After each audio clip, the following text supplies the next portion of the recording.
I'll give you a few examples. The most obvious thing is beds within this hospital, because we have it's not just Kamloops that this hospital services, but it's the whole Thompson, Caribou, Shuswap area.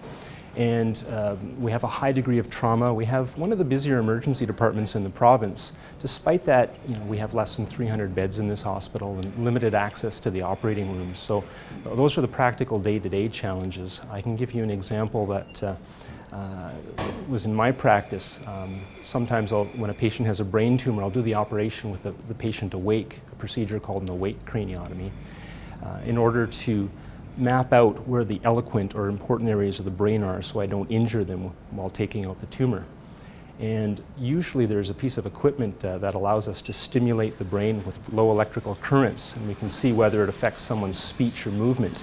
We didn't have any of that equipment here, but I had a young man who had a brain tumor right in the motor area of his brain, which is the area of the brain which allows him to move the opposite side of his body.